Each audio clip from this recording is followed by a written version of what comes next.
بسم اللہ الرحمن الرحیم۔ شروع اللہ کا نام لے کر جو بڑا مہربان نہایت رحم والا ہے۔ حامیم۔ اس کتاب کا اتارا جانا اللہ کی طرف سے ہے جو غالب ہے، دانا ہے۔ بے شک آسمانوں اور زمین میں ایمان والوں کے لیے اللہ کی قدرت کی نشانیاں ہیں، اور تمہاری پیدائش میں بھی اور جانوروں میں بھی جن کو وہ پھیلاتا ہے یقین کرنے والوں کے لیے نشانیاں ہیں، اور رات اور دن کے آگے پیچھے آنے جانے میں، اور وہ جو اللہ نے آسمان سے ذریعہ رزق نازل فرمایا پھر اس سے زمین کو اس کے مردہ ہو جانے کے بعد زندہ کیا، اس میں اور ہواؤں کے گردش دینے میں عقل والوں کے لیے نشانیاں ہیں۔ یہ اللہ کی آیتیں ہیں جو ہم تم کو سچائی کے ساتھ پڑھ کر سناتے ہیں، تو یہ اللہ اور اس کی آیتوں کے بعد کس بات پر ایمان لائیں گے؟ ہر جھوٹے گناہگار پر افسوس ہے کہ اللہ کی آیتیں اس کو پڑھ کر سنائی جاتی ہیں تو ان کو سن تو لیتا ہے، مگر پھر غرور سے ضد کرتا ہے کہ گویا ان کو سنا ہی نہیں۔ سو ایسے شخص کو دکھ دینے والے عذاب کی خوشخبری سنا دو، اور جب ہماری کچھ آیتیں اسے معلوم ہوتی ہیں تو ان کی ہنسی اڑاتا ہے۔ ایسے لوگوں کے لیے ذلیل کرنے والا عذاب ہے، ان کے پیچھے دوزخ ہے، اور جو بھی یہ کرتے رہے کچھ بھی ان کے کام نہ آئے گا، اور نہ وہی کام آئیں گے جن کو انہوں نے اللہ کے سوا معبود بنا رکھا تھا، اور ان کے لیے بڑا عذاب ہے۔ یہ ہدایت کی کتاب ہے، اور جو لوگ اپنے پروردگار کی آیتوں سے انکار کرتے ہیں ان کو سخت قسم کا درد دینے والا عذاب ہوگا۔ اللہ ہی تو ہے جس نے سمندر کو تمہارے قابو میں کر دیا تاکہ اس کے حکم سے اس میں کشتیاں چلیں، اور تاکہ تم اس کے فضل سے معاش تلاش کرو، اور تاکہ شکر کرو۔ اور جو کچھ آسمانوں میں ہے اور جو کچھ زمین میں ہے سب کو اسی نے اپنے حکم سے تمہارے کام میں لگا دیا۔ جو لوگ غور کرتے ہیں ان کے لیے اس میں قدرت کی نشانیاں ہیں۔ مومنوں سے کہہ دو کہ جو لوگ اللہ کے ان دنوں کی جو اعمال کے بدلے کے لیے مقرر ہیں توقع نہیں رکھتے ان سے درگزر کریں تاکہ اللہ ان لوگوں کو ان کے اعمال کا بدلہ دے۔ جو کوئی عمل نیک کرے گا تو اپنے لیے، اور جو برے کام کرے گا تو ان کا ضرر بھی اسی کو ہوگا، پھر تم اپنے پروردگار کی طرف لوٹ کر جاؤ گے۔ اور ہم نے بنی اسرائیل کو کتاب ہدایت اور حکومت اور نبوت بخشی اور پاکیزہ چیزیں عطا فرمائیں، اور اہل عالم پر ان کو فضیلت دی، اور ان کو دین کے بارے میں دلیلیں عطا کی، تو انہوں نے جو اختلاف کیا تو علم آ چکنے کے بعد آپس کی ضد سے کیا۔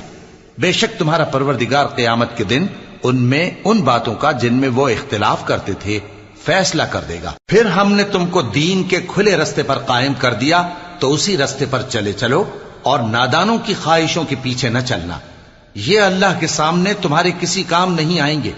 اور ظالم لوگ آپس میں ایک دوسرے کے دوست ہوتے ہیں، اور اللہ پرہیزگاروں کا دوست ہے۔ یہ قرآن لوگوں کے لیے دانائی کی باتیں ہیں، اور جو یقین رکھتے ہیں ان کے لیے ہدایت اور رحمت ہے۔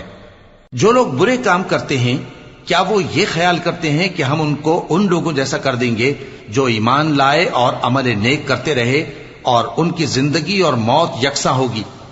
یہ جو دعوے کرتے ہیں برے ہیں۔ اور اللہ نے آسمانوں اور زمین کو حکمت سے پیدا کیا ہے، اور تاکہ ہر شخص اپنے اعمال کا بدلہ پائے اور لوگوں پر ظلم نہیں کیا جائے گا۔ بھلا تم نے اس شخص کو دیکھا جس نے اپنی خواہش کو اپنا معبود بنا رکھا ہے اور باوجود جاننے بوجھنے کے گمراہ ہو رہا ہے؟ تو اللہ نے بھی اس کو گمراہ رہنے دیا، اور اس کے کانوں اور دل پر مہر لگا دی، اور اس کی آنکھوں پر پردہ ڈال دیا۔ اب اللہ کے سوا اس کو کون راہ پر لا سکتا ہے؟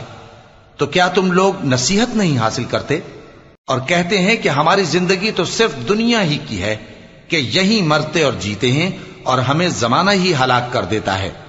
اور ان کو اس کا کچھ علم نہیں، محض قیاس آرائیاں کرتے ہیں۔ اور جب ان کے سامنے ہماری کھلی کھلی آیتیں پڑھی جاتی ہیں تو ان کی یہی حجت ہوتی ہے کہ اگر سچے ہو تو ہمارے باپ دادا کو زندہ کر لاؤ۔ کہہ دو کہ اللہ ہی تم کو جان بخشتا ہے، پھر وہی تم کو موت دیتا ہے، پھر تم کو قیامت کے روز جس کے آنے میں کچھ شک نہیں تم کو جمع کرے گا، لیکن بہت سے لوگ نہیں جانتے۔ اور آسمانوں اور زمین کی حکومت اللہ ہی کی ہے، اور جس روز قیامت برپا ہوگی اس روز اہل باطل خسارے میں پڑ جائیں گے۔ اور تم ہر ایک فرقے کو دیکھو گے کہ گھٹنوں کے بل بیٹھا ہوگا، اور ہر ایک جماعت اپنی کتاب اعمال کی طرف بلائی جائے گی جو کچھ تم کرتے رہے ہو آج تم کو اس کا بدلہ دیا جائے گا. یہ ہماری کتاب تمہارے بارے میں سچ سچ بیان کر دے گی.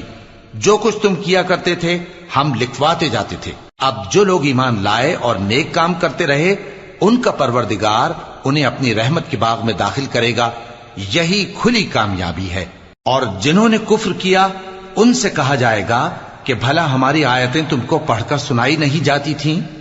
مگر تم نے تکبر کیا اور تم نافرمان لوگ تھے. اور جب کہا جاتا تھا کہ اللہ کا وعدہ سچا ہے اور قیامت میں کچھ شک نہیں تو تم کہتے تھے ہم نہیں جانتے کہ قیامت کیا ہے، ہم اس کو محض خیالی سمجھتے ہیں اور ہمیں یقین نہیں آتا. اور ان کے اعمال کی برائیاں ان پر ظاہر ہو جائیں گی اور جس عذاب کی وہ ہنسی اڑاتے تھے وہ ان کو آ گھیرے گا. اور کہا جائے گا کہ جس طرح تم نے اس دن کے آنے کو بھلا رکھا تھا اسی طرح آج ہم تمہیں بھلا دیں گے، اور تمہارا ٹھکانہ دوزخ ہے اور کوئی تمہارا مددگار نہیں. یہ اس لیے کہ تم نے اللہ کی آیتوں کو مذاق بنا رکھا تھا اور دنیا کی زندگی نے تم کو دھوکے میں ڈال رکھا تھا. سو آج یہ لوگ نہ دوزخ سے نکالے جائیں گے اور نہ ان کی توبہ قبول کی جائے گی. پس اللہ ہی کے لیے ہر طرح کی تعریف ہے جو آسمانوں کا مالک ہے اور زمین کا بھی مالک اور تمام جہانوں کا پروردگار ہے.